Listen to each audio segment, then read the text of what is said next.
Welcome back to the channel and welcome back to another edition of the Spurs Chat podcast. I'm looking forward to this one. This one should be a good one. We're here to talk about Tottenham's win, 3-1 against AZ Alkmaar, 3-2 on aggregate, and Spurs are now through to the quarterfinals of the Europa League, and we will play Frankfurt. Really looking forward to that tie in the quarterfinals. Now, we're live on YouTube, live on X, Facebook, and Twitch, so please do get involved. Let us know how you are feeling right now as a Tottenham Hotspur fan. We have recorded some really dismal podcasts in the last couple of months, so this one should be a good one. So I'm glad that everyone is smiling. I'm glad that Spurs are through to the quarterfinals, and this should be a good one, as I said. Back with me, returning guests are Ricky Norwood. Ricky, how are you?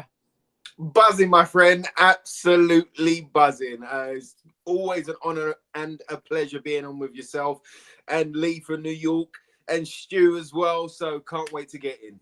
He's done my job for me already. He's introduced the other guests. And I say returning guests. We've got Leigh from New York joining us for the first time on the Spurs Chat podcast. Leigh, great to have you here. How are you?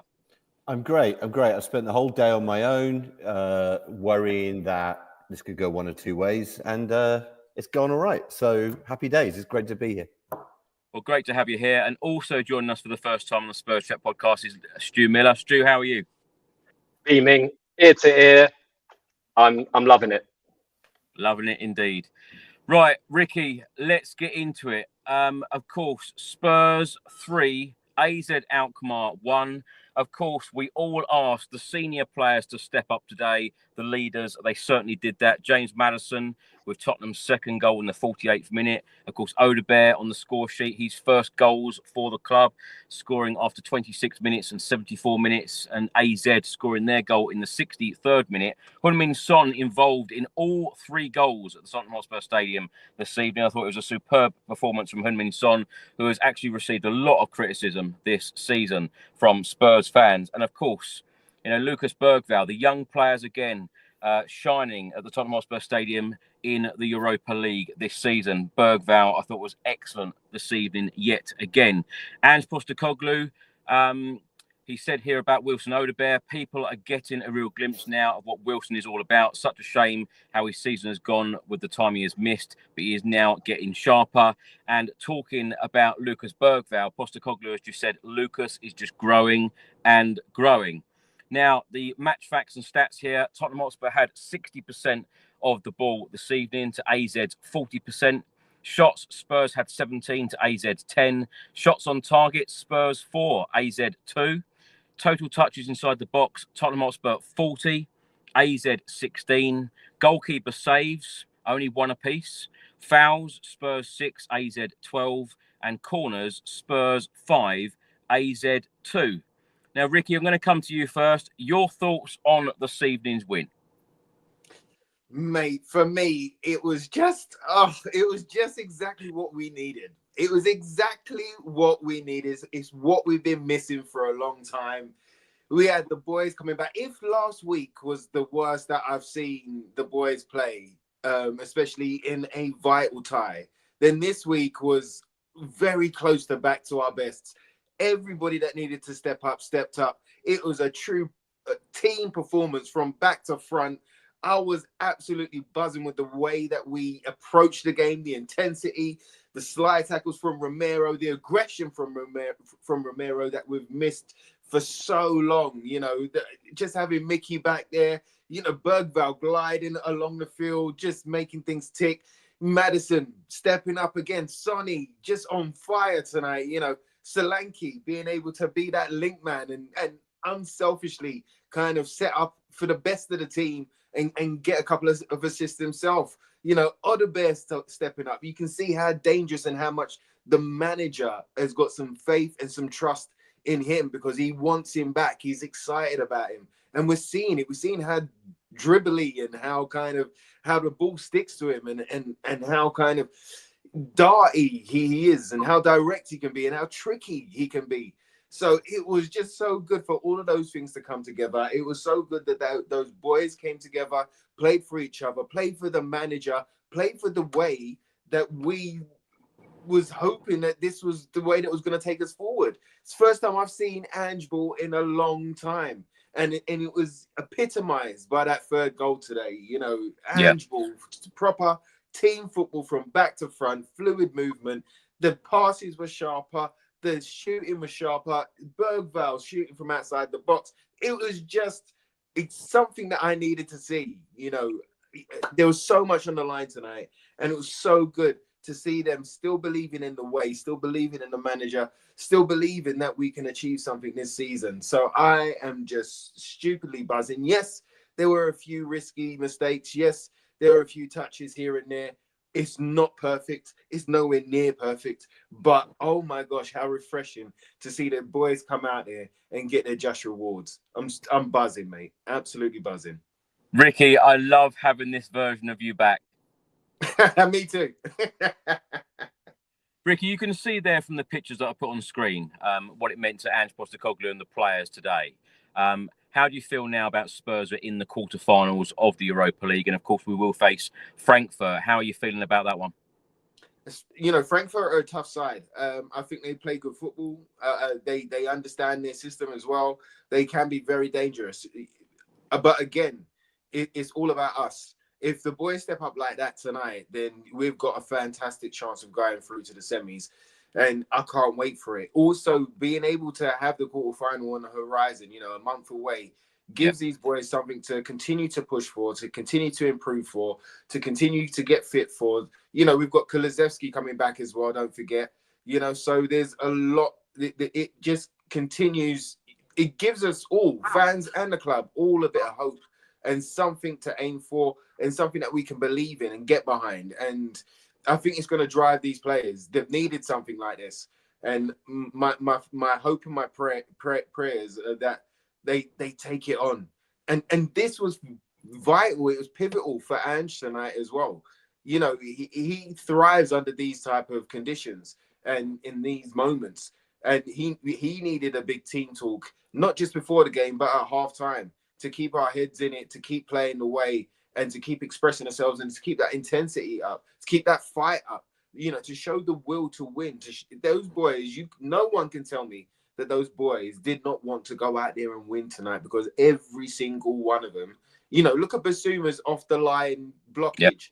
Every single one of them went out there to make sure we got over that line and to make sure we won and to continue to progress. So to have that on the horizon, to get those just rewards is fantastic for the boys, and it's fantastic for us going forward.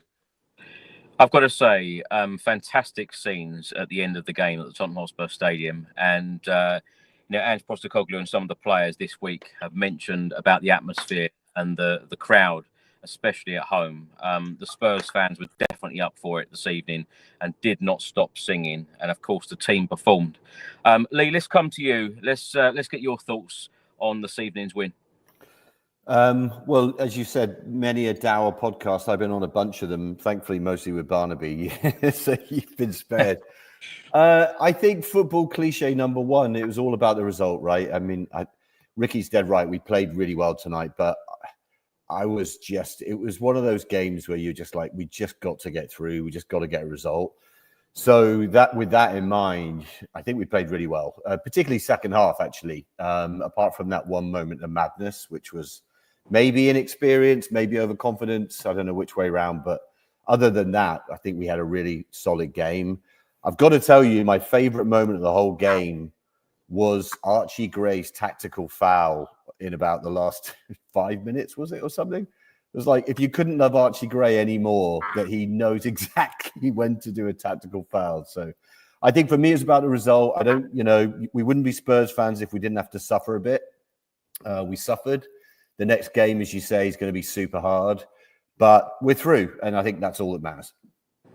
I should have warned you guys, actually. I might need a little bit of help in the last 10 minutes of the podcast, because I was too busy at that point booking my flight to Frankfurt inside the stadium before the final whistle. So some people might call me stupid, but I call it, good tactics, and getting a cheaper deal.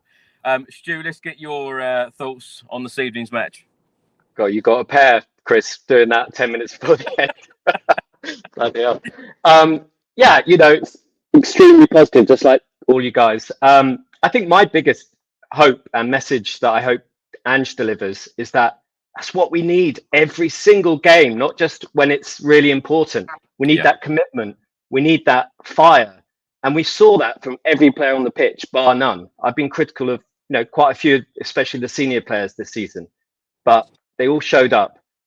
Ironically, I thought Jed had maybe one of his weaker games. He was quite sloppy in possession quite a few times, but he was still pushing us forward. And that burst through for Odobert's second was fantastic. Pass on. Everyone turned up, even if they didn't have their very best games. They showed that they wanted it. Romero, still not obviously match fit yet, but I loved that when he was stood over Parrott, like that shot of that famous poster of Muhammad Ali, right, where he's screaming at him. I just love that. A little bit over the top, but if you think Romero doesn't care, I think that might give you a second thought. So yeah, just really positive about the spirit, and we need that every single game. We can't just be doing that on big nights. Stu, I don't want to get carried away, and I don't want you guys to get carried away either. We're going to enjoy this evening and enjoy this win. But how far do you think that Spurs can go in the Europa League? Because as the guys have already said, Frankfurt, and I remember going to Frankfurt in the Champions League under Antonio Conte in 2022, and the atmosphere there in that stadium was quite incredible. One of the best atmospheres I've actually witnessed ever in my life, actually.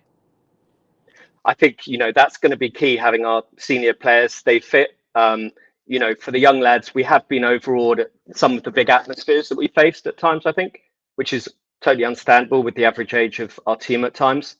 We really, Maddison referred to it in the interview after the game, that spine of the team makes a big difference. Those kind of men that have been there, for a while and have stood up for a while, then that made a big difference for us. And we need that in Frankfurt for sure and beyond.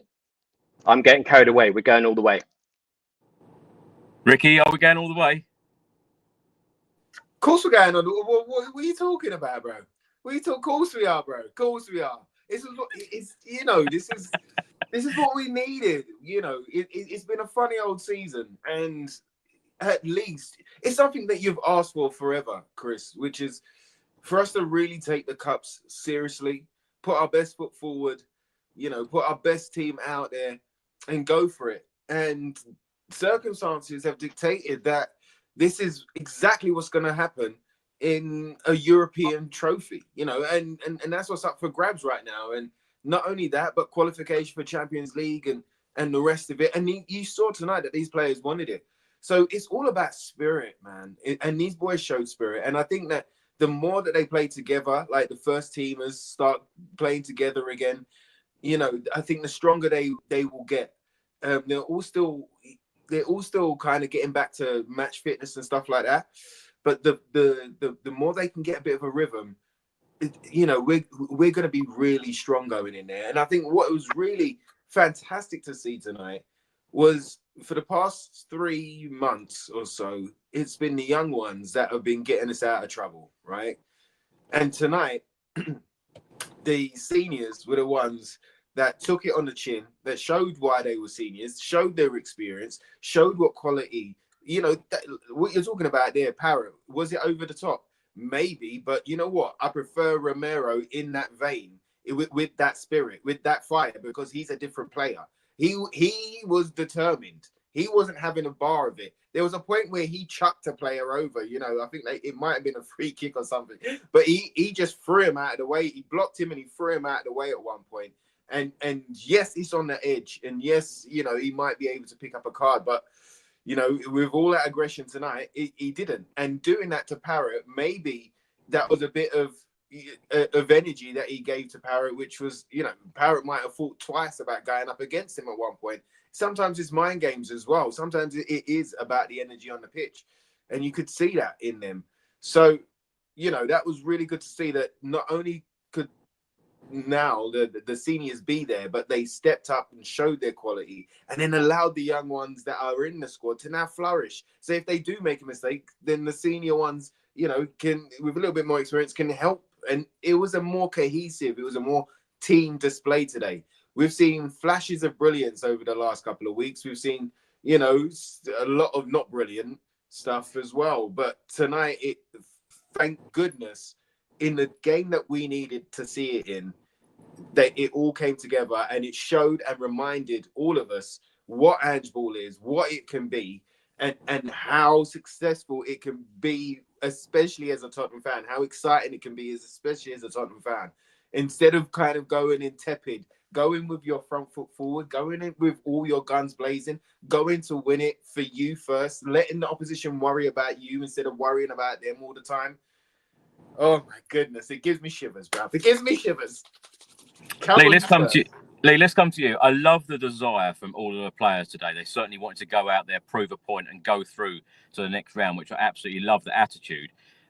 Ricky has been a great fan of Ange Postecoglou all season, and whenever we've lost games, you know, lost them badly, poor performances, etc., Ricky has always backed the manager. Now, a lot of people said today, if we go out of the Europa League, Ange Postecoglou may even get the sack tomorrow morning.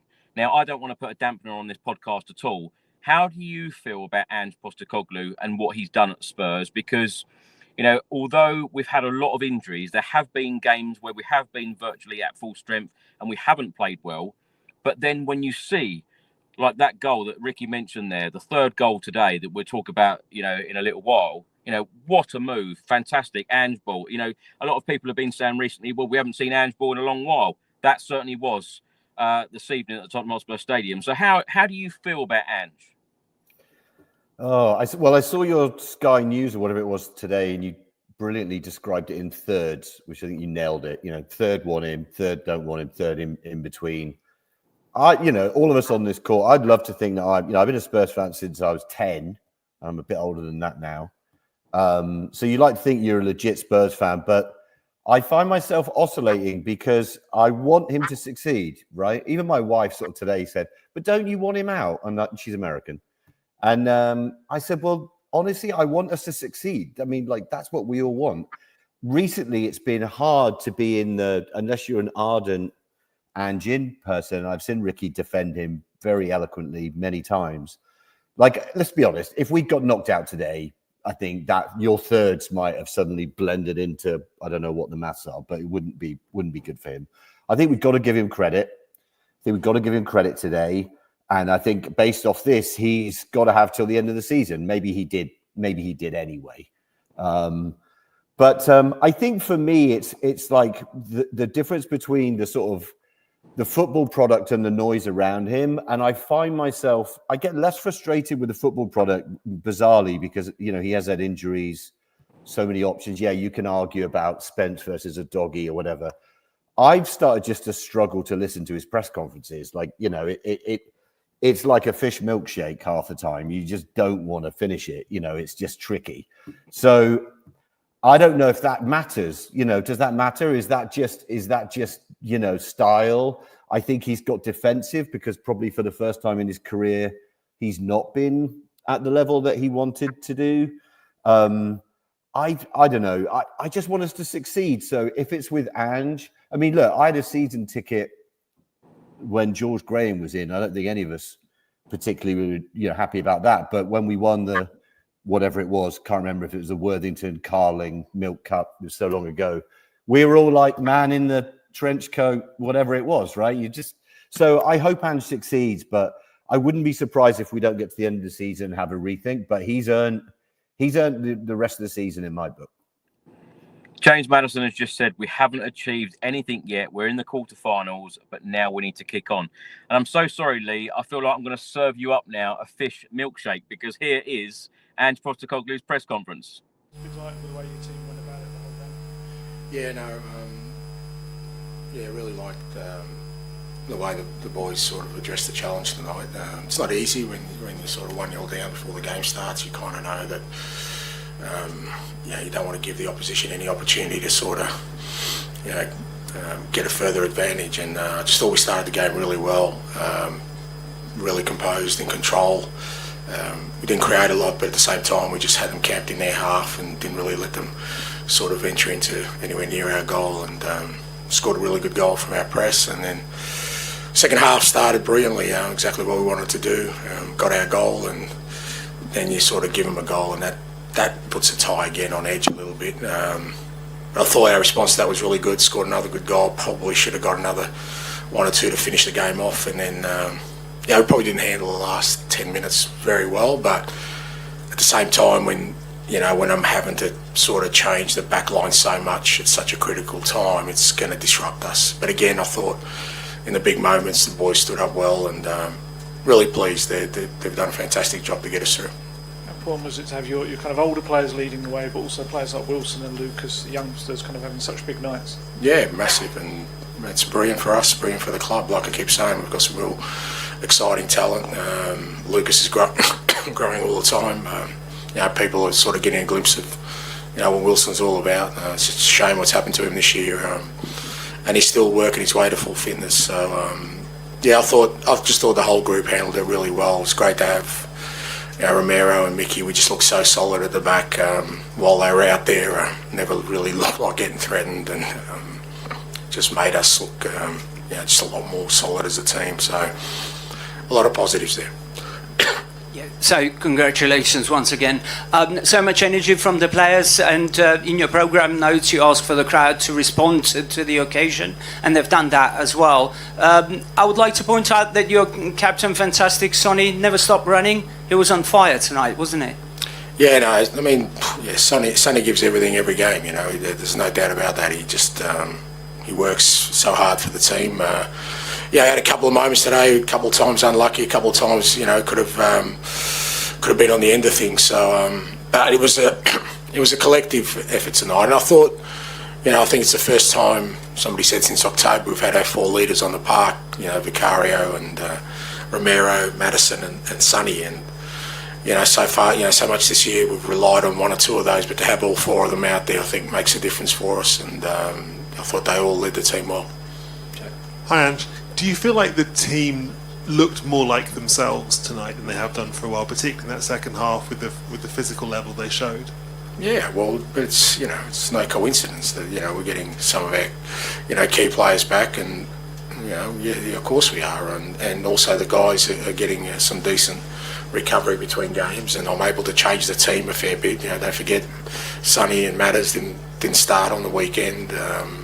We can do these things that allow us to prepare the team properly, and we did look more like ourselves, but we've still got levels to go, because I still think guys like Romero and Mickey and Wilson and Dom and all these guys are still building their way back up to sort of match fitness and match sharpness, and I guess with the quarterfinals almost 3.5 weeks away, it's a great opportunity for us to get these guys up to speed for that game. And because of that, are you positive, encouraged by what could happen for the rest of the season? This could be a turning point, if you like. I've always been positive, and I've always been encouraged. My mood's not dictated by outside, and it's dictated by internal things, and I've never wavered from the fact, and I think I've said consistently that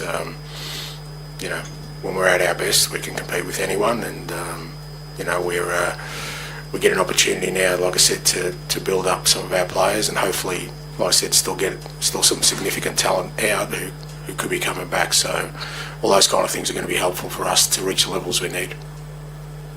And just a word on Maddison, that sort of roll through midfield for the 3rd goal, which was a brilliant goal. I mean, it was a good performance from him all night, wasn't it? Yeah, I thought all night he was really good. Like I said, I think all those, the 4 leaders kind of felt like, okay, it's their time now, and look, they've all done it really tough this year. It's been tough for all of us, the whole club, but particularly the players. And I thought Matters, when we needed the quality, he was there tonight, made all the good decisions for us, worked hard for the team, which is also important. So I think, as I said, I think from my perspective, it now allows us to have this platform of a solid core group of players. Our best players are available, getting to fitness, but also we have this ability to put people on who can also impact games, which I thought was important today. Obviously Wilson got his first goals since his injury layoff. How important do you think that's going to be for him, and what is it he offered that sort of made you pick him in the starting 11 over other options? super pleased for him because he's worked awfully hard. I'd be surprised if I have to explain what I saw in him if you didn't see that today. Look, I was excited when we signed him. He's one of these players, like I said, who has the ability to take people on, find space, great technician, and super pleased for him to get his goals tonight because he's worked hard silently to get back in the team. Obviously, he came to a new club this year, big club, big move for him, and it just hasn't worked out through no fault of his own, because of his injury. And it's been frustrating for me not to be able to showcase him and know that how much he can develop. And that's just a starting point for him. Like I said, he's still working his way to full fitness. But when you look at the likes of him and Lucas and Archie and two or three others we got, there's some enormous exciting talent there. Ange, that final goal it felt like a vintage Postecoglou goal at Tottenham. We perhaps haven't seen it as much in recent months, probably because of the injuries, but how satisfying and important was it to see a goal of that quality? Yeah, I think it's important because, again, look, all goals are important, and particularly in a game like that, but when you score a goal that is so much of a core of our attacking phases and we work so hard on, I think the players just get belief out of that it does work. And like I said, it's having Dom in there gives you a real focal point. He played, just having his presence in the box, the ability to have guys like Matters and Sonny fresh today to be able to run at the opposition. They're just things we just haven't had the luxury of in the last 3.5 months. And as I said, I think it was a really good sort of foundational game for us to build on. I still feel like we'll improve because, like I said, it's just the nature of where people are at the moment. But couldn't be happier with the players. I think they deserve to get through, and now we're in the quarterfinals of a European competition, which I think is exciting. Final one, please, George. Hi, and you've obviously had pressure matches this season, but it felt like there was a huge amount of scrutiny and pressure on this game. Is it an important step for the team to come through this for the next rounds, to know you've gone through this one so that you can do it again going forward? I think the way we handled it tonight was important. Like I said, it's as much as you try and block out the outside noise, it doesn't bother me. But I'm sure the players and the whole club's aware of it, that tonight was a big night for us. And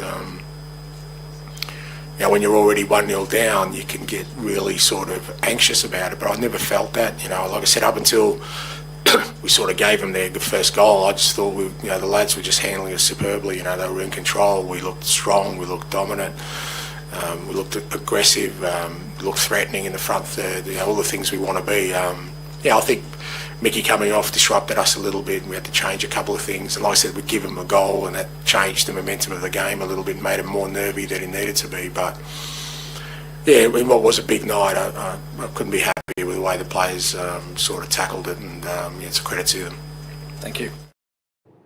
Stu, let's come to you first and get your reaction on Ange Postecoglou's post-match presser there.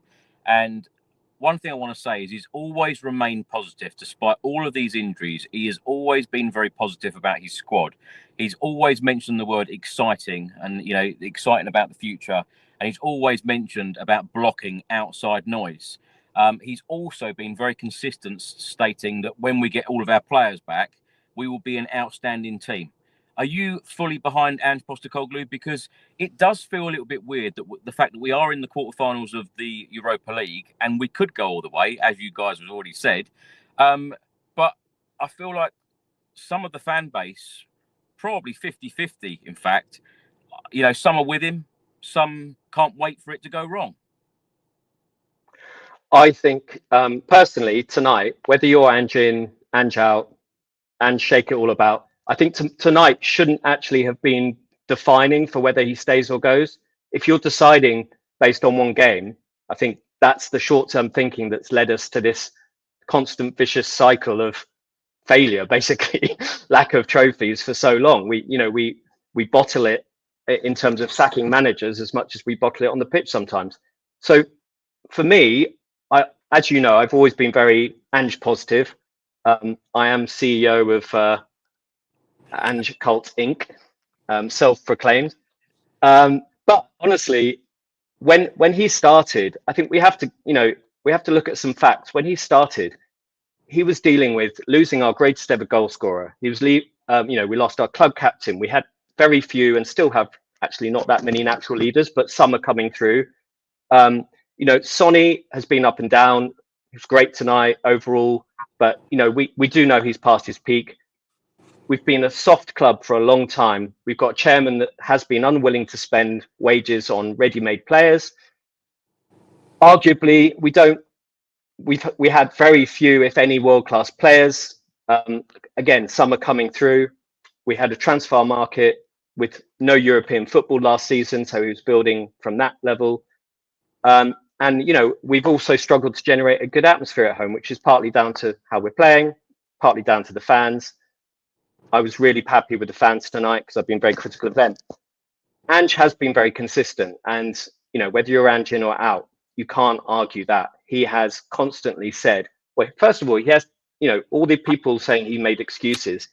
He regularly says, like, he's the one at the end of the day that has to take responsibility for that. And I don't think he's hidden from that at all. He has said that, his system is going to take time to, be embedded in. I personally think he needs at least 3 seasons before we can properly judge him. And I know in this modern era, that's, difficult for some people to take. But, this short-term thinking, we can't keep going down that road. And Ange, you can see, is thinking for the long term. I might even give Levy a little bit credit. He gave Ange, a good, was it 4 or 5 year contract at the beginning? 4. 4. Okay. So, he's given him license, hopefully, to stay for that 4 years and hopefully beyond. He has signed some of the, cream of the crop of young players around with Gray, Bergvall, Vuskovic looks a great player. We've got other young players coming through. The experiences that they've gone through, the hardships that they've gone through will serve them so well. And he said that as well. And I totally agree. We've seen Van der Ven, Romero, Solanke have just come back from long-term injuries. They weren't anywhere near match fit. They can't be. It's impossible. And we still put in a performance where you've started to see the return to some of the old Ange ball ways that we have seen at times. We have to give him time. And I haven't changed that. If we'd lost tonight, I'd be saying exactly the same thing. I'd be bitterly, bitterly disappointed. But that remains my stance. Do you know what, Stu? I've said this in the last couple of podcasts, and I stand by what I say. I always feel like when we win games, particularly in the last couple of months, Ange Postecoglou isn't given enough credit by the fan base. But the second we do lose a game, everyone is jumping on his back, screaming and shouting and saying, why have we lost again? Ricky, let's come to you. Let's talk about the starting 11 today, because, of course, Mickey van der Ven and Christian Romero, they started a game together since the 8th of December when, of course, we lost at home to Chelsea in the Premier League. So it was great for them to return. And also I mentioned on the last after-match podcast against Bournemouth how Ange Postecoglou has managed their minutes, in preparation for this game, for these duo to start next to one another at centre-back. So the starting 11 today: Vicario, Porro, Romero, Van der Ven, Spence, Sarr, Bergvall, Maddison, Odobert, Solanke and Son. And then the sub-bench today, pretty strong: Austin, Whiteman, Udogie, Davis, Gray, Basuma, Moore, Johnson, Tell and Scarlett. When that starting 11 came out, Rick, how are you feeling? I was excited, mate. I was excited. It was the first time that we've had a pretty near to full strength side, and it was just exciting to see. It was so nice to see, Romero and Van der Ven together, and coupled with Porro on one side, and the immense Spence on the other side. I was with Vicario as well, back in there as well. I was excited, mate. I was excited. I looked at that midfield and I was like, the only thing that I was thinking was, are we going to see Gray at number 6 at this point? And I thought it would have been a good game to see it. I mean, in turn, we got to see it for about 10 minutes at the end. But I thought, okay, cool. But, Sarr coming in there, I really do like Sarr as a midfielder. I think there's a lot going for that young man there. And once he kind of gets it going, I think he could be like a phenomenal midfielder because he's got it all. What an engine he's got on him. And he done a fantastic job up and down and being there for the receiving pass. I think that's why we've given the ball away so many times, because some of our runners have just got into areas and then get blocked off by the opposition. But tonight there was movement, and Sarr was a part of that. Seeing Odobert on the right, I was really excited about too, because we haven't got to see too much of him because of the injury and because of coming back from injury as well. But we've seen glimpses. But for him to get a good amount of time on that field, like I say, he was tricky. He was slick. He was intelligent. He made runs. He went up against his defender. He made runs that were intelligent, but like risky at the same time. I was, and you know what, when he came off the field, you could also see that there was a drop off on that side. Now Johnson came on, and Johnson, he didn't have too long to really kind of implement himself, but there was definitely a drop off between the Odobert performance and the Johnson one. Solanke's being up there as well. You can see how important and why the manager went all out to go and get him. Go spend that money to get that style and to get that type of forward that actually makes this Ange ball click. And having Sonny at his best. I said last week, we really needed a captain's performance last week, because these two games are the most important games we've got. We finally got some players back. We've finally got some players on the bench, and we needed to show something. And I was maybe my most, I had to have a giggle with it on the pod last week, but maybe my most deflated with all of this, because I felt we just got so far, and time again, we've done that to ourselves, whether it be Champions League or Europa or whatever. We've got to a stage where it's in our hands, we've got everything going for us, and we end up kicking ourselves in the foot, or we don't show up, or players go hiding. And I was just like, please no, not again. Yeah. So we lost that game, and yes, it was only half time, but we lost that game. But I was worried because there was no guts, there was no bravery, there was no glory. There was the side play, and you was there, Chris. And the side played full of fear.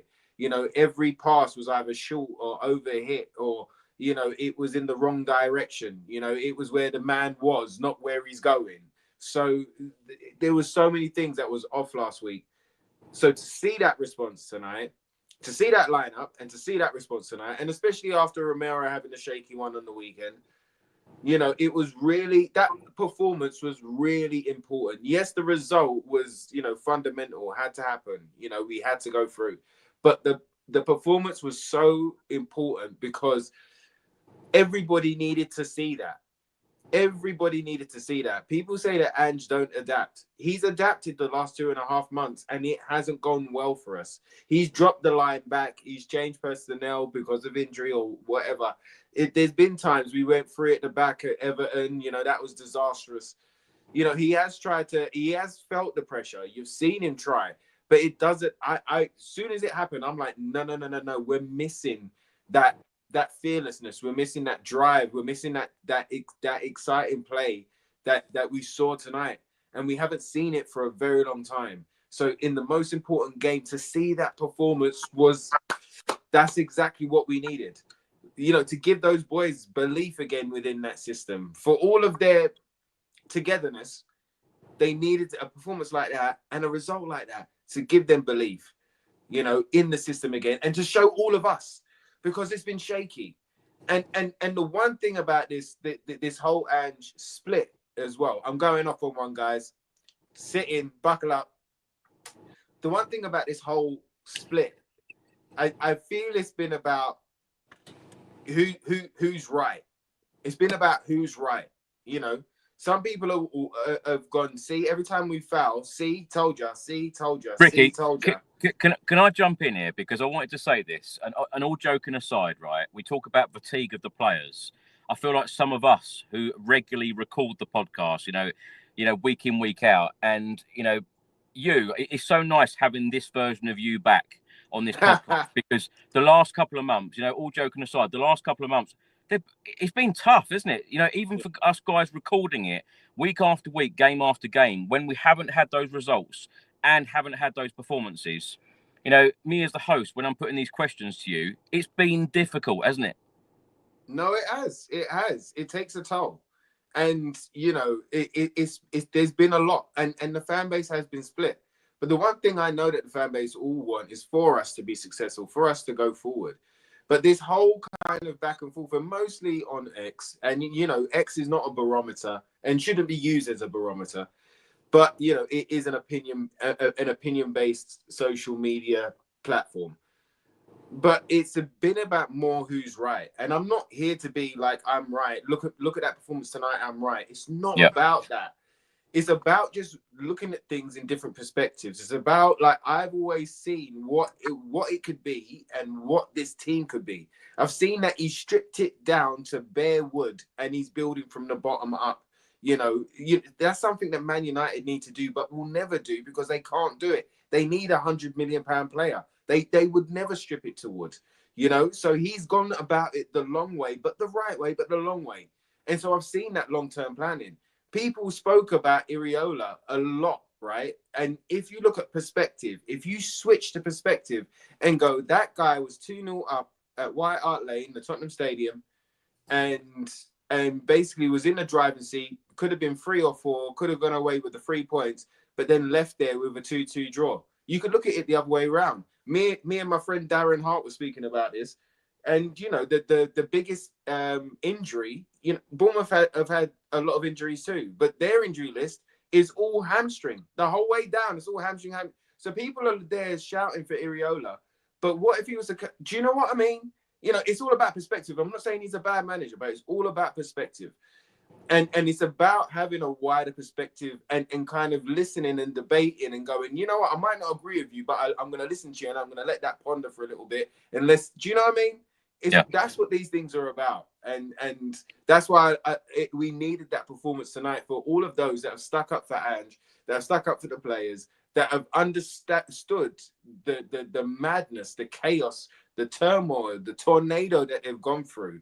You know, with this injury list, with an illness that nobody else, with a virus that no other team got, you know, like with this madness, to see that and still believe, we all needed something like that as well to go, look, thank goodness. Yes, that's why we believed. That's why we knew that once everything came back together, it was nights like tonight, it was performances like tonight, results like tonight, and going through to a quarterfinal in Europe. That's why, you know, we needed that. And I think that hopefully, fingers crossed, that energy now can like just shift and all be behind the team and forget about Ange in and Ange out. It doesn't matter. You can see that this team are playing for the manager. Stop asking stupid questions. Stop putting pressure on his back. You know what I mean? He's had it from the very first game of the season. He's had it. So at this point right now, we're in a great position. And look how that house was rocking tonight. Look how the Tottenham Hotspur Stadium was rocking tonight. I felt that energy. I felt it through the screen. I had hairs on the back of my neck, the way you guys were singing up, the way that you guys picked up the team when they had a little bit of a fall, the way that you pushed them forward. That last goal was made by the crowd as well. That was part of the Ange ball as well, because you could hear it. Every pass was perfect. Every move was perfect. Every choice was perfect for that goal to go in there. And so that's what it's about now. If anything, that's the one thing that we can all agree on, is coming together for this team and pushing them forward and backing them now, you know, is the way that we're going to succeed. And we need spirit to succeed. Look at Rangers tonight. The way that they went through against Fenerbahce had nothing to do with the performance. It had all to do with spirit. And if we can get our spirit and our fans and our team and everything going in the right direction, then who knows? Come on, we're going to Bilbao. Come on, Chris, we're going to Bilbao.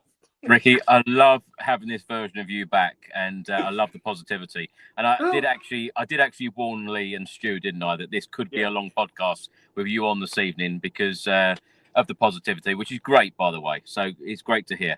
Leigh, let's come to you. I don't want to state the obvious here, but I have to. Van der Ven, Romero, Solanke, having these three in our starting 11 makes a huge difference. Ange Postecoglou said exactly the same thing. Yeah, of course. But I've got to say, Mickey van der Ven would be. He might literally be head and shoulders above them. I'm not sure. Solanke's pretty tall, but Van der Ven tonight. Oh my goodness! I mean, of course, we all have that moment where he goes in for like a last-ditch tackle, and we kind of put our hands over our eyes, just waiting to see that he gets up again. I thought, I think Romero's rusty. I think Solanke looks a bit rusty, but Van der Ven just, oh my goodness. And particularly just, not just his running, but the way he just, muscles people off the ball, that pass he does, because he's a natural left footer, the pass he does, he kind of pings it out to Son, or he pings it out to Spence. But yeah, the leadership, but I think, it's maybe a bit of a convenient point to when Van der Ven came off. And actually, I supported that. 60 minutes, it's probably about right for him. But I think he was head and shoulders above. I think the Romero thing with Parrott, I think Parrott joins an exclusive club, right, of people that Romero has stood over and shouted at. One being Harry Maguire, not that exclusive. But the other one was Mbappe in the World Cup final. So he should be proud about that. If I was him, I'd get the visual you're showing right now, I'd have Parrott being shouted at in the same way that he did to the others, because that's not bad. But no, I think these guys' back was amazing, but Van der Ven for me was literally head and shoulders. Leigh, also, all of us wanted to see the leadership qualities and top performances from the likes of James Maddison and Heung-min Son, and I certainly felt that we got both of those playing in the right way and exactly what we want to see this evening. What have you made of the criticism with Maddison and Son this season? And do you think that Maddison has got any chance of getting into the England squad? It's been announced by Thomas Tuchel on Friday. I mean, I'm a huge fan of both of them, but I've got to say that I didn't think Maddison had the best first half. I thought he was great in the second half, but he kept trying to do that kind of insanely intricate 1-2 around the box, and it just kept breaking down. Whereas he seems best when he's just sweeping around, doing his thing, not trying to be too clever. Son, we know where he's at. We all love him, but he's managing the down curve probably of his career. I think Son shows leadership by example. I think Maddison is a talker. He's probably one of the few. I don't know if he's done enough to get in the England squad, and selfishly, I don't care. If he gets a rest in between, that's fine by me, Stu, Leigh, 1 minute. What about Van der Ven's triple tackle? Leigh. The one where he headed it on the floor. Oh my gosh. And his leg was in the air, and I was like, no, yes. Oh my gosh. One leg, the other leg, and the head. Bloody hell. And then the camera here cut away, and then you saw if they cut back and he's like, but thankfully he just got up. It was like, do you know, Leigh, it's quite incredible, isn't it, with Mickey van der Ven, because he'd played 20 odd games for Wolfsburg in his professional career before moving to Spurs. It's amazing the fact that Spurs went out, scouted this player, bought the player. What a player he is. Amazing. We talk so often on this podcast, and I've spoke so often over the years about players hitting the ground running when they sign for a football club. When have you known a player to hit the ground running so much, such as Mickey van der Ven? Because he is such a fan's favourite and has become one so quickly. Yeah, I mean, he's just got that X factor, and then also if you watch enough content, I'm sure we all do, seems like a nice guy as well. He's like a regular dude. He's so yeah. I think he is the potential to be our next world class player. He might be close to that now, and let's face it, it's only Virgil van Dijk that's keeping him out of the Dutch starting 11. I think. So yeah, he's elite. The Romero thing, I don't know. I might be in the camp of people that thinks if Romero goes this year and we get a big fee for him, I don't want him to go, but we may have had his best years. I don't know. But Van der Ven for me is the one you've just got to wrap in cotton wool. Stu, let's come to you. We're going to go straight in at the 26th minute and talk about Odobert's first goal for Tottenham Hotspur. Now, it all started with the pressing of Heung-min Son. And as I've mentioned a couple of times already, Son has received so much criticism this season from a number of Spurs fans. He's involved in all goals this evening.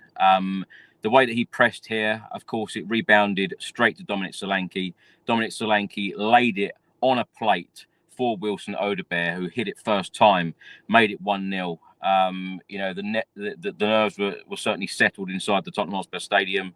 A lot of people would have preferred an earlier goal, but 26 minutes I didn't think was bad at all. Everyone was feeling pretty good at that point, but a very good, well-worked goal from Spurs with Sonny chasing down. Yeah, it was fantastic. I have been critical of Sonny this year, the past 2 or 3 years, as he can't do what he used to do game in, game out, and that's fair enough. He's getting on a bit, but you have to give him full credit for not running away, not hiding, and that pressing was the Sonny pressing that we used to know and love, every game. Then the nous and the unselfishness of Solanke to not just fire a shot away, but to spot Odobert coming in, and the finish was actually a beautiful finish that could have gone all kinds of wrong. On his weaker foot as well. So I just thought it was a class goal, made from the spirit of what Ange wants in terms of that high action, high pressing, never giving up. I don't know if you remember when he first started, we never stop, we never give up. Like that, there was a lot of that from Ange, and I want a return to that as we're now seeing more of our players return. It's a fantastic goal, set the tone. And I actually thought before that, even though we didn't score, I thought we had already set the tone positively for how the night was going to go. Ricky, if you look at this picture on screen now, Dominic Solanke with the ball, you can clearly see, he would have seen that quite open gap on the right hand side to have a shot, but very unselfishly he laid it off to Wilson Odobert. Again, Dominic Solanke not getting on the score sheet this evening, but being very unselfish and laying it on for his teammate. I mean, but exactly what you need from this type of striker. I love the unselfishness. He put a person in that was in a better position that was, more guaranteed to score in that instance. And for Solanke, he's given two assists today, 2 really clever assists as well. And it's exactly what we needed. We needed a presence up front. We've missed that. We've missed somebody who can hold up the ball and bring players in, and Solanke will get his goals. They found him a lot more today, and they used him a lot more. And I felt that he got into positions where he was a lot more mobile than he has been, and he's another one coming back to fitness. So he's finding it. And you've got to remember what he was like. He was one of the hardest, longest runners in the team when he was fit, just before he got injured, So to see moments of that and to see him getting stronger, fitter, and to having a really important impact on this team tonight was so kind of refreshing. And he's exactly, again, what he needed, what he wanted when he came here. All these players that you can see that they do, they are ambitious and they do want to achieve something. And that's what we needed to see tonight. And that's what we saw from Solanke and the whole team. But you see what a different side we are with him and the boys back in the side. We're a totally different side. Could I just add something very quickly, Chris? Sorry. Sure.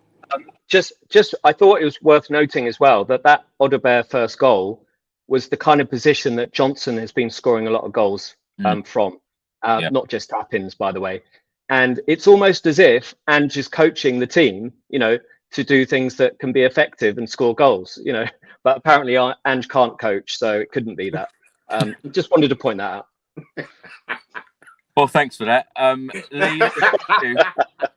Leigh, let's come to you. Talking about the goal scorer himself, of course, first goal in the Tottenham Hotspur shirt, Wilson Odobert.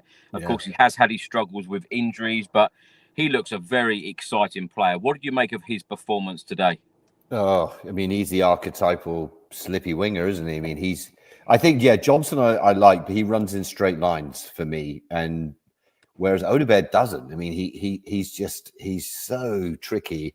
I was surprised he started, maybe because I was probably projecting what I like to call the new signing bias, because I thought Tell might play. But this guy looks amazing. And to think he's come back from injury, he's just got so much upside in terms of his development. Final ball, but Yeah, okay, but look at that finish with his wrong foot. So I think he was in the second half. You could see they were just dropping off him. They that classic thing of no one wants to be made to look stupid by someone who's going to commit you and then wriggle by. So he looks. I hadn't seen too much of him at Burnley, but I think if we look ahead to next season, if we can sort of look over the hill to the other side where the sun's shining, I think he's going to be a real talent. So yeah, he did amazing. So I didn't expect him to start, but also I don't know if you saw the footage at the end. You were probably leaving, Chris, to get back to your car or whatever dark basement you're in right now. But they were just locked on him, and he had the biggest smile. He was just like, I'm so happy to play for Spurs. I'm so happy. And like Bissouma had him in a headlock. Someone else, they were all smacking him on the head. But it was that kind of loving smack you get on the head from your friends in the playground. It was the clip I played earlier as well that a number of the teammates were pushing them over to the south stand to go over to the crowd. I love that. And also all of the injured players were on the sidelines today congratulating teammates. And I love that as well. It seems, there seems to be a lot of togetherness. And when people talk about, players not playing for Ange Postecoglou, I do not buy into that whatsoever. This group looks very, very much together for me. And that's why I'm absolutely delighted that we are through to the quarterfinals. Of course, we've got 10 Premier League games left. It's going to be interesting to see what happens there. Only 10? Oh, God, I was hoping it was about 3, but okay. Only 10. Yeah. On 32 minutes, AZ had a shot just wide from 20 yards. On 34 minutes, a good run from Heung-min Son. He dribbled, shot at the goalkeeper, easy for the goalkeeper. Stu, I just want to ask you about Heung-min Son's performance today. What did you make of his performance today? Because I know I keep mentioning about the criticism. It's interestingly, actually, because he was involved in all 3 goals. He didn't seem to celebrate with his teammates like you would normally see. And, we're so used to seeing over the years Sonny with that smile. Didn't see that smile this evening. I do think the captaincy has weighed heavy on him. As you know, to repeat myself, I have been critical of a lot of his performances, but it's a tough job, leading a team out there when he's not, perhaps used to that. But I'm delighted that you proved me wrong tonight. And I certainly didn't think that he's just lost all his talent. Don't think he can do it week in, week out like he used to. But fantastic. I couldn't be happier. And unfortunately, I still think we have a large proportion of fans that prefer to be proven right than see the team do well. It's noticeable that, this channel does better in terms of live numbers after a loss than it does after a win. Sorry to say that, but I would just like to point that out. No, we don't. Other channels may do, but okay. we do better with wins because we are not the sort of people to be shouting, swearing, throwing objects, blah blah blah. Oh, so, I know that. I guess I'm just looking at like who's watching YouTube. But you okay? Well, I apologise. I don't know what I'm talking about. But literally on that point, I totally concede. But yeah, look, it was great to see Sonny just going for it, and that in terms of the not celebrating, I think this season has weighed very heavily on him. You know how personally he takes these things. You can see it, before, during, and after games, the way he talks, the way his kind of body language is. And I do feel sympathy for him. I've never been a Son has to go at any cost, or he's totally lost all his ability. That's just not the case. Like so many things, it's not a black or white situation. There's nuance there. He has lost some of his pace. He has lost some of his confidence. But tonight he turned up, as did the rest of the team, and he was pushing the team forward. And I love to see it, and we need to see more of that. Ricky, do you want to add anything more about Son? Because I thought it was a really good all-round performance from him this evening. It was a captain's performance. It was something that we really needed from Sonny and what Sonny needed from himself. He's a player that thrives on changing the game, on being impactful, on making a difference. How many times has he come to our rescue? Many a times, whether he's been the first one to score or scored the winner. he's done it time and time and again, and he knows he's not had the greatest of seasons. You know, yes, he still contributed, but he hasn't contributed as much as he would like to. And yes, we've got to look at the factors that, again, he's one that has been running to the ground, has played a lot of games and every 3 days. And like Stu's saying there, with the captain's armband on his arm, kind of going through that, weathering that storm every single time. But tonight, he led by example. He led by that intense press, you know, being the one that was driving forward. That encourages the rest of the team to carry on pushing forward. If he's doing it, then everybody else has to do it. And that's what you saw. And that's what created the first goal, you know, for the first time in a long time. You know, he actually pressed that forward and got a ricochet that landed in front of Solanke, and Solanke has then laid it off for Odobert to score a fantastic goal. And no way a tapping into the roof of the net as well, you know, gorgeous goal. But that was to do with Sonny and Sonny's drive.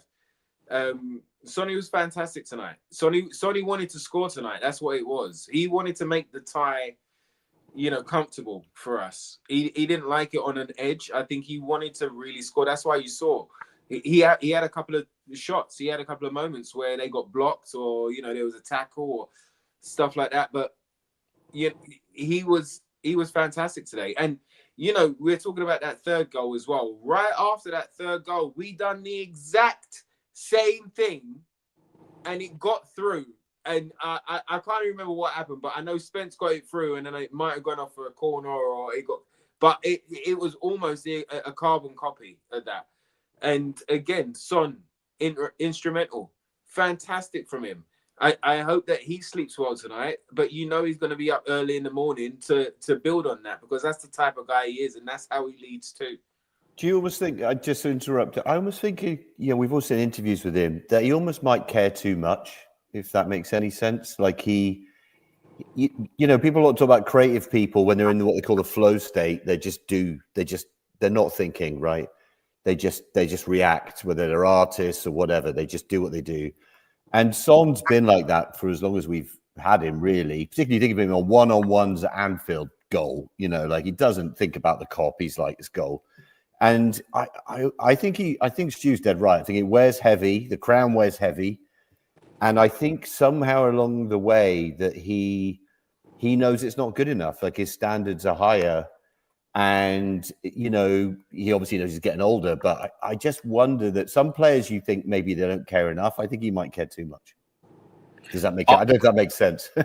I just want to see that smile back on his face, Leigh. And it's interesting because even before the game, he was walking down the tunnel. He always signs lots of autographs, has selfies with a lot of the South Korean fans by the tunnel before every game. And I shouted down as he was walking in the tunnel, "Good luck, Sonny." And he actually looked up and said, "Thank you," you know, very politely and very quietly. And normally you get that big grin on his face, and you didn't even see that before the game. But interestingly as well, I feel like Heung-min Son will not get the credit he deserves this evening, very similar to what I said about Ange Postecoglou. And I feel like praise must be given at times, because a lot of people dish out all of the abuse, etc. And, you know, even I was in a shop the other day and I actually received some good service once. And I went over to the lady and said, "Thanks so much for the good service today." And she was so surprised and said, "Oh, people only ever complain." And I said, "Yeah, but it's really important sometimes to say you've done a good job." Anyway, I'm going off on a tangent now. But Sonny was focused when he just said thank you. That was because he knew the importance of the game.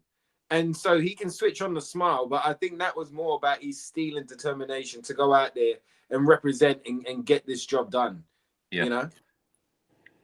Leigh, let's come back to you. On 37 minutes, Son had a shot blocked, and then in the same minute, Bergvall shot over the bar. I just want to talk a little bit about Lucas Bergvall, because the emergence of Lucas Bergvall, you know, this season, Archie Gray, Bergvall, Spence, you know, if people want to talk about negatives this season, my God, 3 positives that have come out of this season are certainly those 3 players. And I said on the previous podcast, how on earth do you take this group of players out of the team now? You know, when Andrew's thinking about, you know, the best starting 11, how do you take any of these guys out?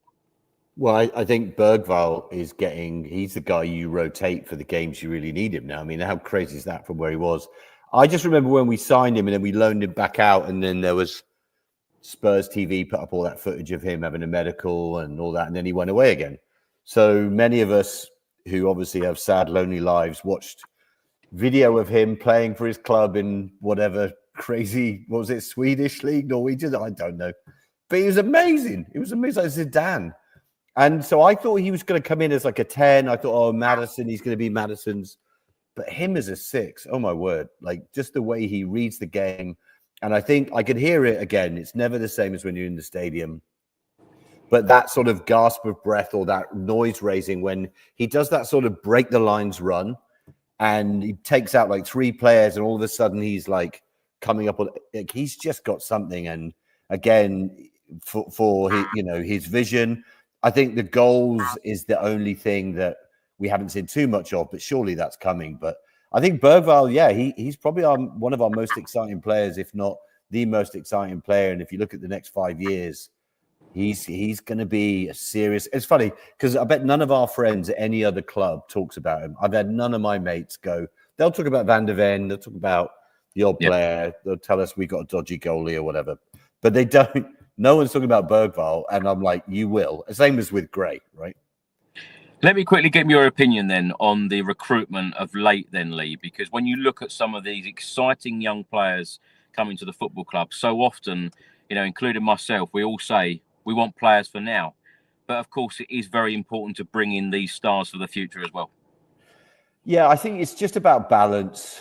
And I don't think we've actually got it right. I think we have got an amazing crop of young players. There's no two ways about it. But we used to talk about win now managers, but we've got to have some start now players. And even with Spence, we've waited 2.5 years. Maybe that's not his fault. Maybe it is. Even Gray, Bergvall, we've probably waited 6 months. Again, not their fault. But I just feel like what we need is we've got to go from a recruitment, and again, this is just my opinion, which is worth nothing. We've got to go from a recruitment, which is like we need numbers, and we're going to get all these great young players. We've got a whole bunch of young players we've never seen, right? Villiers, Phillips, the other guy who's going to come in at centre back. Maybe he's going to be amazing. But we surely got to get 1 or 2 players, just like we did with Kulusevski and we did with Bentancur, who were straight in the first team, who had some miles in their legs. They weren't old, but so for me, it's just about balance. So I don't think we're doing anything wrong, actually. But this summer, if we look at the great teams, if we think about City, God, I don't even want to say it about the lot from South London, but they signed 1 player or maybe 2 players. We might not need 5 new players. We might just need a great number 6 or a great, I don't know, left back, probably maybe a centre forward, but maybe just 1 or 2 players rather than buying 8, loaning out 4 that in the hope there might be something for the future. I think we make too many bets on the future. And unless that's some kind of financial plan around, they cost $1 million, we'll sell them for 4. I don't know what that is. But for me, I just think we've got to get the balance a little bit readjusted. Whereas at the moment, we sort of like one $65 million player or £65 million, and then we buy a bunch of kids. I think we just got to adjust that a little bit. But there's signs of optimism for sure. Absolutely. Stu, let's come to you. On 40 minutes, AZ on the attack. One of their forward players took quite a heavy touch. Vicario out very quickly to gather. I feel like we've seen a very different Vicario since he's come back from his injury. Just a minute later, Heung-min Son had another shot blocked. The rebound went to Wilson Odobert and the shot went over the bar. And then on 43 minutes, a poor clearance from our Tottenham Hotspur defence straight to an AZ player who wasted the opportunity and shot wide from 20 yards. And then James Maddison hit a free kick over the bar just before the half-time break. Stu, how are you feeling at the half-time break, 1-0 up? Yeah, I was actually very encouraged. There's still a couple of scares, obviously. That's going to happen.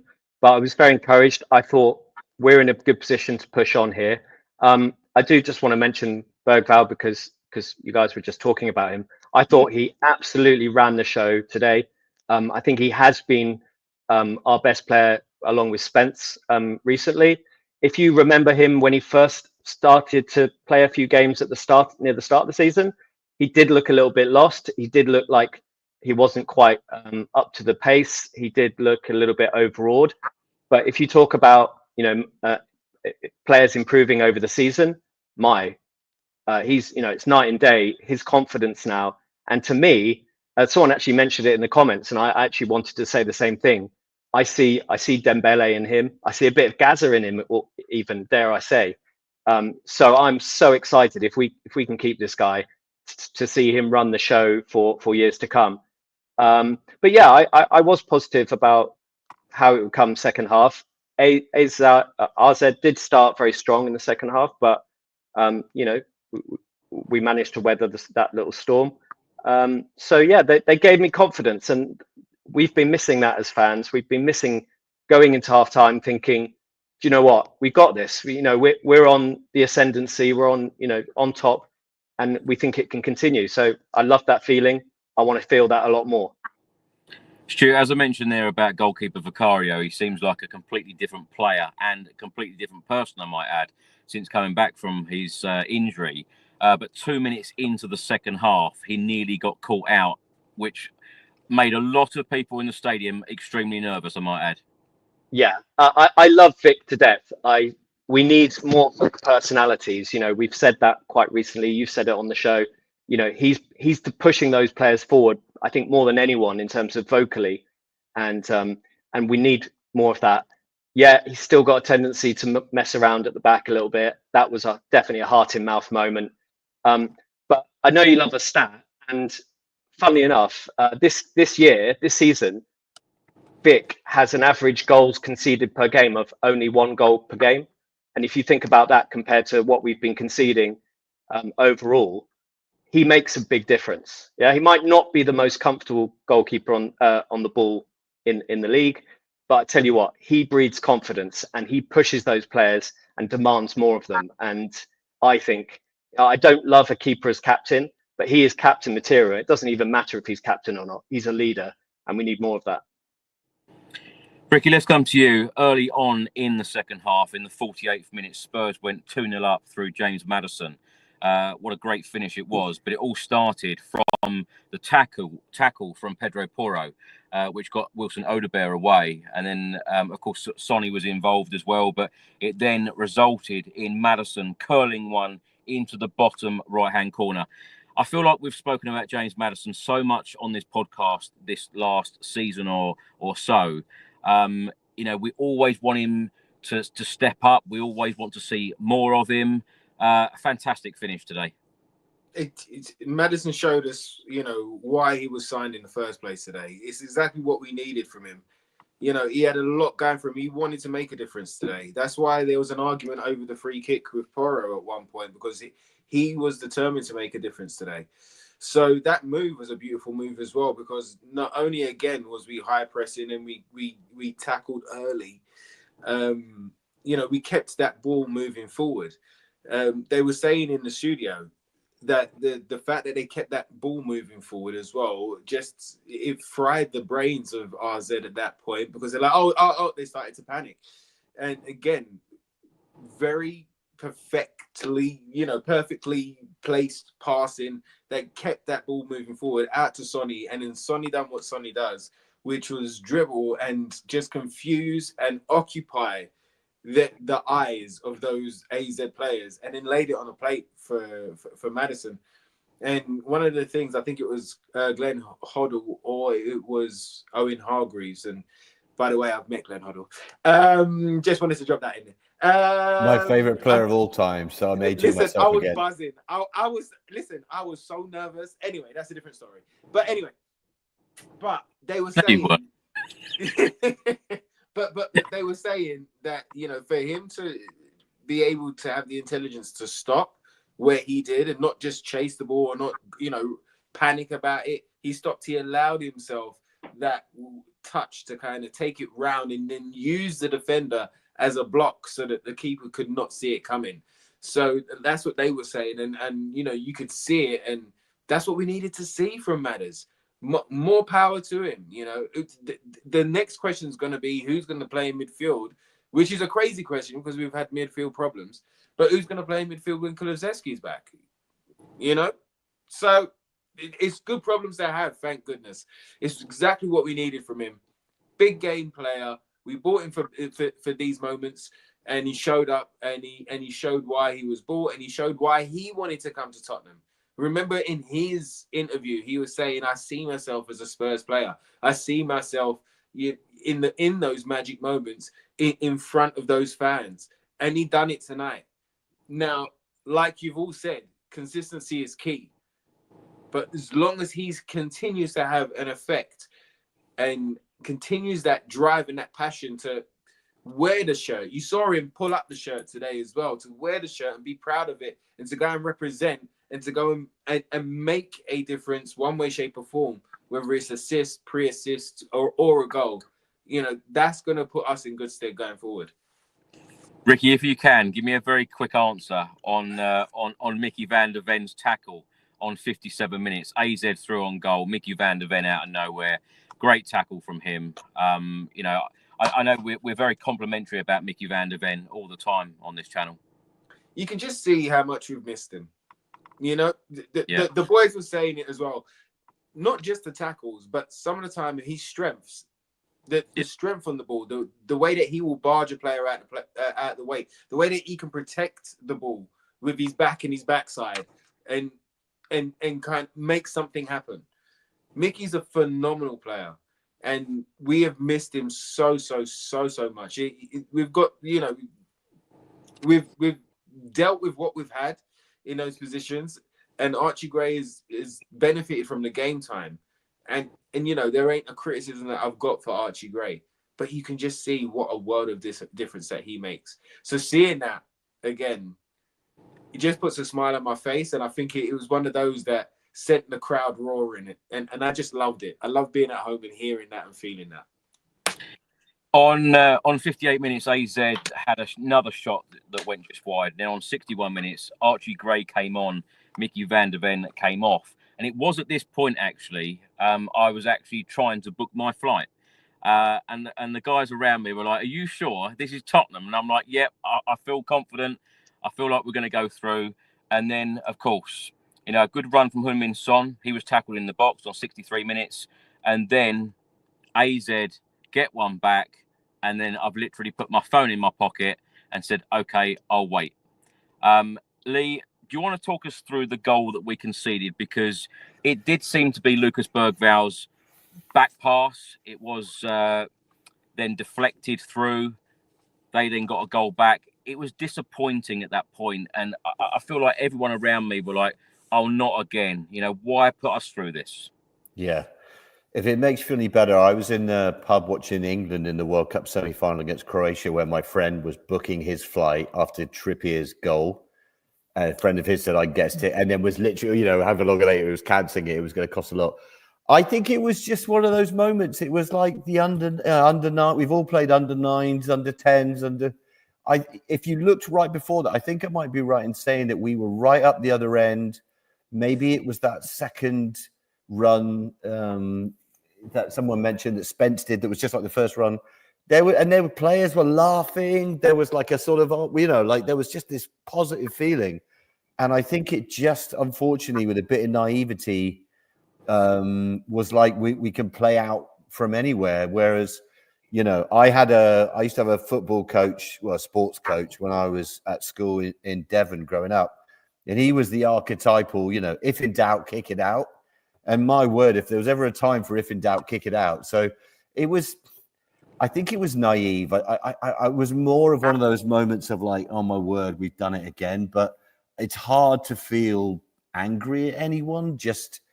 You just hope that that's one of those moments where it doesn't happen again. Because if you look at the players it involved, it was all the younger guys. So you think, okay, we'll let you have that one. It never happens again. Stuart, the video that I just played there, you saw Vicario come running out of goal like he did a couple of weeks ago when Haaland scored against us for Manchester City. You got Pedro Porro there, Romero, even Dominic Solanke trying to rally the young players and say, "Come on, we go again." Good leadership. Absolutely. And, we have been missing that at times. Not surprising with so many players out at certain periods of the season. But yeah, that's what we need more of. And I saw that goal as, unlucky more than anything else. A little bit of a moment of switching off. But honestly, I don't think it was a case of, the system, not being able to defend or anything like that. It was just a bit of a moment of confusion and switching off. And that can happen to anyone, especially not least, a 19-year-old in his first season in the Prem. So no qualms whatsoever. We've already seen last week how Bergvall reacts to disappointment with the own goal. Then he pushed on and had a great game for the rest of the game. Same again today. It didn't let it, get to him. He just dusted himself off and kept going. And that boy looks like he will be a leader as well. Like, he's just got an aura about him. And I'm so excited to have him on the books. On 67 minutes, James Maddison had a shot that went just over the bar. And on 71 minutes, Son had a shot blocked again. Ricky, we're going to come to you on the third goal. Of course, Wilson Odobert's second of the game and second of his Spurs career. You see the picture I'm putting on screen now. The third goal started with James Maddison, then to Jed Spence, then to Son, back to Jed Spence, flick on by Solanke, and finished by Wilson Odobert. As we said at the start of the podcast, a fantastic, well-worked team goal. Made in Ange ball, mate. Made in Ange ball. It's like I've been saying all pod. This is exactly what we needed. This is the cherry on the cake. What we needed tonight to see for the belief, for going forward, for the fan base, for togetherness, for all of the things. This is what we needed to see, and it was a beautiful goal. Every single move, every single pass was perfect, and the crowd grew, and I was roaring at home as well. It started like and then he was like, and then it carried on. Do you know what I mean? And I and then I was roaring at the end of it because it was gorgeous, beautiful team goal from back to front, showing maturity, showing risk, showing reward, showing all the things that make Ange Ball great. And like I say, is hopefully that goal and that performance tonight brings this fan base together, united behind this team, and you can see that they believe in it, they want to play it, and they want to go forward with it. So let's just be united against them. Let's just be together. Let's be Hotspur. I don't want to say United. Let's be Hotspur together behind the team and the management to keep pushing them forward, because we can have special moments. We can have these magic moments again and again. And if we just believe and if we come together on it, I'm never going to tell anybody, Chris, I never ever kind of say that another Spurs fan that lives and breathes this club, that believes another thing that I believe, I'm never going to say that they are wrong, ever. You've all got very, really good points, pivotal points. You've all got evidence to back up those points. But it's about kind of listening to that and not being so kind of down in the dumps with it. There is perspective. There is two sides of a story. And the one thing that you can guarantee for the last 20 odd years is if you would have bet on Tottenham to fail or to not show up at certain moments or to not pick up the 3 players that we needed to pick up in the transfer window, you would have won. But I can't bet on failure. I can't bet on us not going and not having that hope. Every single season we've had a bad season. When it comes round to the next season, I'm hopeful again, and I'm praying again, and I'm like trying to look at the positives. And there are a lot of positives in this side, and we're seeing them. Those young ones that were on today, Odobert, Bergvall, Gray at the end, Spence being allowed to express himself. This is fantastic going forward, and this ain't the finished article. This is just the first year. A lot of them have only been under Ange for the year, learning Ange ball for the year, and they've had to go through the worst of it. So now that we're all coming together, and now that we've seen a performance like that, let's keep it going, man. And that goal was just piece de resistance for this and for this moment, for us to come together behind the cup. We're going to do it the hard way. We're always going to kick ourselves in the foot and in the backside at the same time. But come on, please. It could be magical. Please. Leigh, would you like to add anything about our third goal? Because it was a special one. Oh my word! It was just no, I don't. It was exactly the Tottenham that we all fell in love with whenever we fell in love with that team, right? It's not about Ricky just saying about doing it the hard way. I don't think any of us remember a route one goal and a flick on. Well, maybe there's one or two, but it's those moments of like 1-2 touch passing, and it goes in the back of the net with a side foot or something. It's exactly why we love this club. Probably suffering is, we don't like to admit it, but it's also why we like this club. It's part of the DNA. But I think it was, if people want to wind this up about being Spursy, I'll say that was Spursy. That's pretty Spursy, and I'm all right with that. On 78 minutes, James Maddison and Wilson Odobert went off. Johnson and Basuma came on. And then 2 minutes later, AZ on the attack. Vicario saved. The follow-up was then blocked on the line by Basuma. It was a wow moment. And I tell you what, it was a wow moment for me, because that's when I got my phone back out and started booking my flights. Stu, what did you make of it? Yeah, I mean, Basuma, another player that's come under the cosh, another player that I've been critical of. But, he stood up to be counted right then. Vic was behind it, I think, but that doesn't matter. Like, he sacrificed, his body potentially, could have ran into the post or potentially. And what a great backside. to see. He's the best backside we have in our team. That was amazing. Well, I haven't been looking that close, but I'll take your word for it. But no, I thought I think he got carried along with the momentum of the team, the spirit of the team. He's an excellent player when his attitude's right. I think, there's quite a few people that question that consistency for sure. But yeah, a fantastic moment. And going back to that goal, I love what Leigh just said about that goal being Spursy. Yeah, let's have more of that Spursiness for sure. We are capable.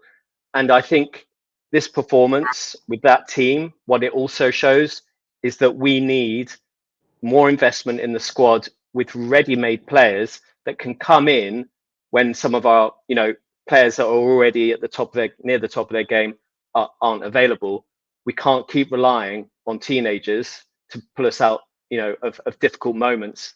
And we do need to probably move on a couple of players that we might think their attitude is questionable. But I think that was a big kind of moment for me, or the whole game was a moment that says, we need that further investment. Ange needs a squad that can support his style of football, because when it works, it's glorious, and it can work. So yeah, I'm still confident with Ange. I want to see him give him more of a chance. I want to see him keep building, and more of the moments that we saw tonight. Can I ask the question to all of you, particularly to you, Stu and Ricky, who are so pro Ange Postecoglou and have been all season, throughout all of these difficult periods as well. If Spurs don't win the Europa League and we finish outside the European spots to play European football next season, what would you make of the season? Is that a failure? And will Ange Postecoglou keep his job for next season? Stu, let's start with you. Yeah, it's a failure in terms of the one season. Undoubtedly, we have to be getting into Europe every year. That's got to be our minimum goal.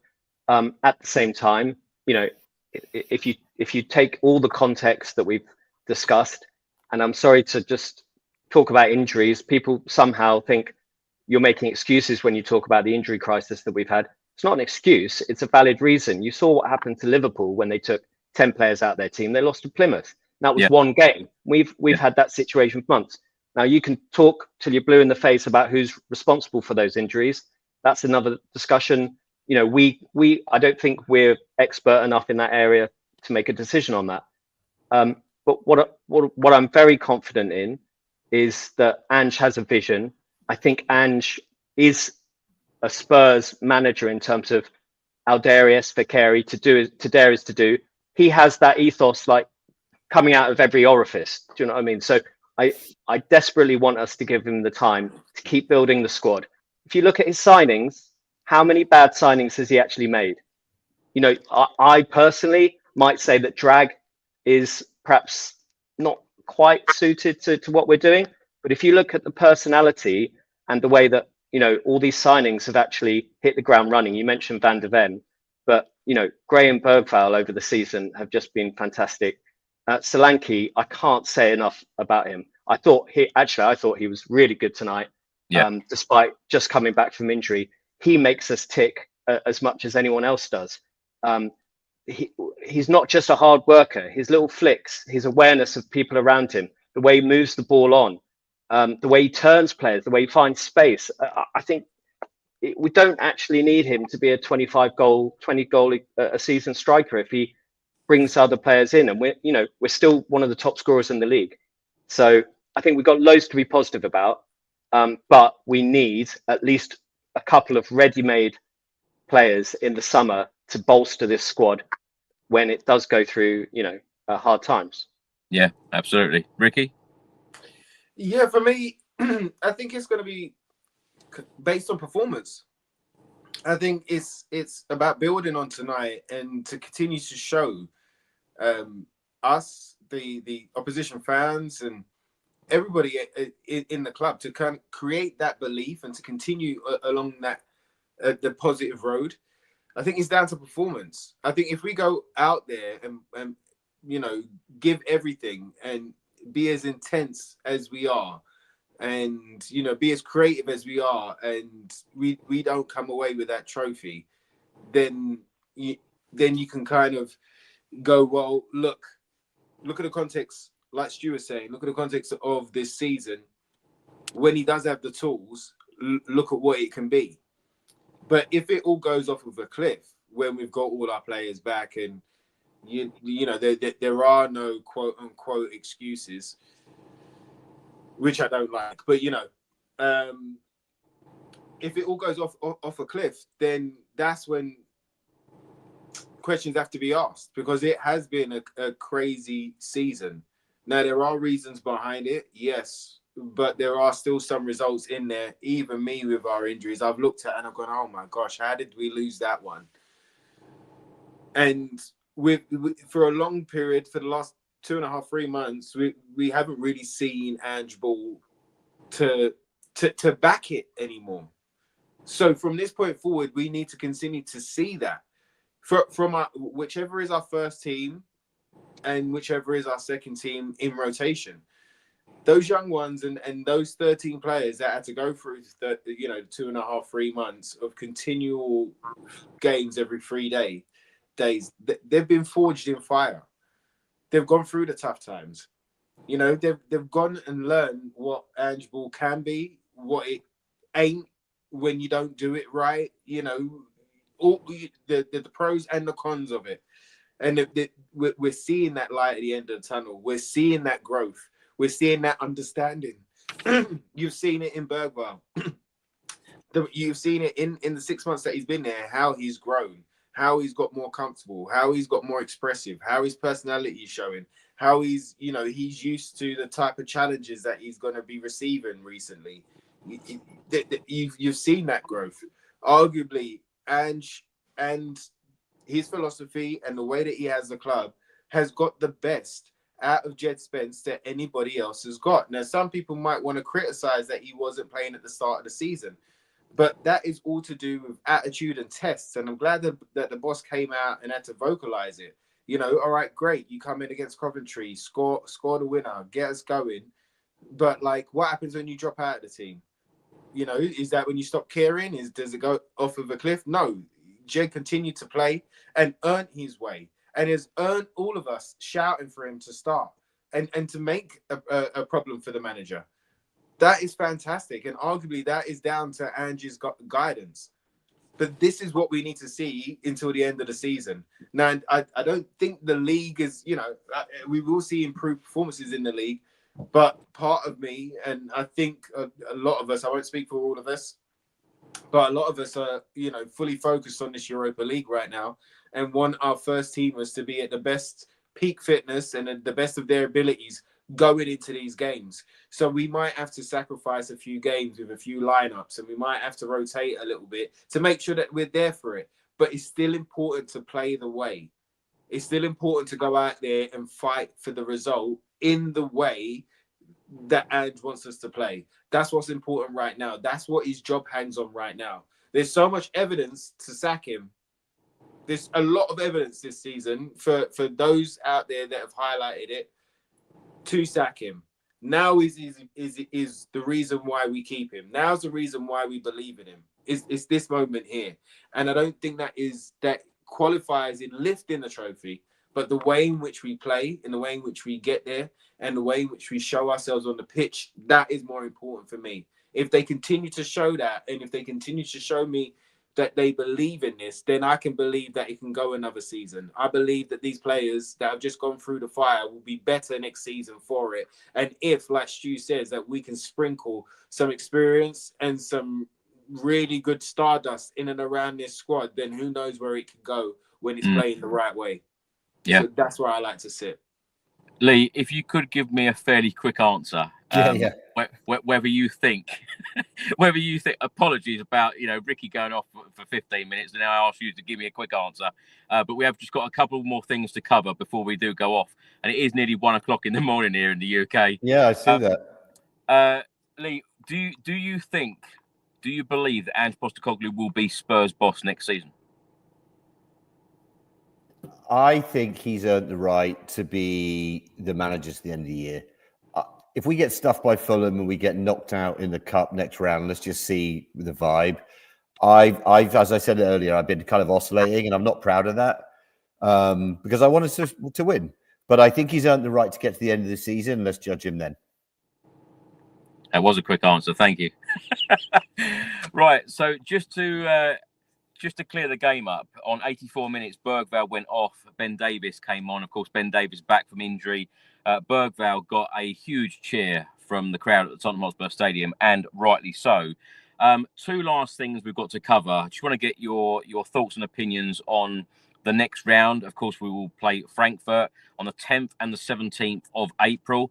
The first leg will be at home. The second leg will be away. And the away leg, ironically, is the anniversary. It will be the 6-year anniversary of our famous game at Ajax. So let's hope that is a sign. Let's hope that we can go and get the result out in Frankfurt and go through to the semi-finals. Ethan writes here, we'll play the way we want to with big Ange Postecoglou, whether I'm right or wrong. I expect the Frankfurt tie to be much closer, but we've got this. Now, Leigh, let's start with you. We've got two things to cover now. Talking about the Frankfurt game, and then, of course, a very short preview and get your thoughts ahead of the Fulham game in the Premier League on Sunday. Leigh, first of all, the Frankfurt game, are you excited by this game? Because this evening they beat Ajax 4-1 at home, 6-2 on aggregate. They seem to be a very strong outfit. They're fourth in the Bundesliga right now. I feel like this is going to be a tough tie. Can Spurs get past them? Yeah, super tough. I think the thing that bothers me more than those results is the tie, the fact we're home first. Now, of course, we can point 5 years ago and all pat ourselves in the back, but that doesn't, lightning doesn't always strike twice. So I wish it was the other way round, that we were away first, get a scrappy 1-0 loss even and come home. So I could see that one going all the way to penalties, but it won't be easy. It's probably our hardest game, actually. As for Fulham, I don't know. We never win there, do we? Like I feel like I've been there a bunch of times and never seen us win, and I never understand why. Like whether it's in the cup or whatever. But yeah, let's see. But I don't know why. I don't know if they're a bogey team. I don't want to elevate them that high.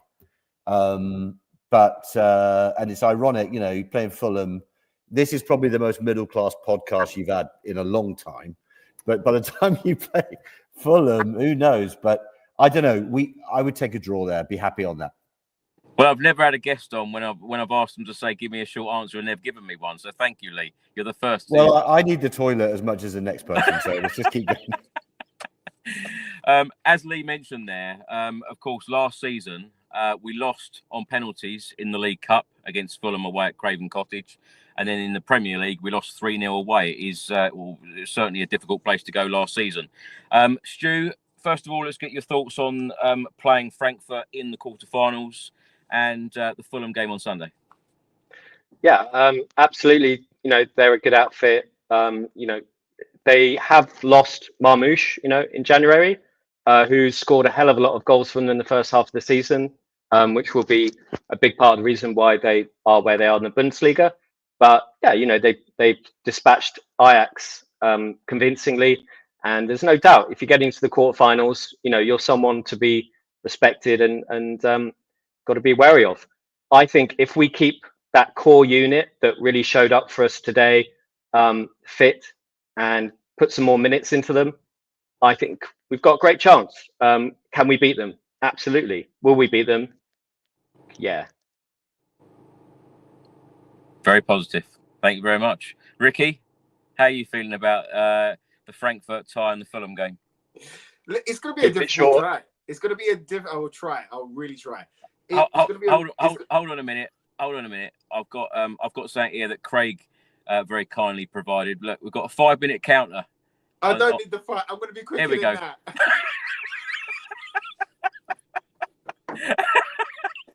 Oh my gosh, dude. It's love, Ricky. It's love. I knew it.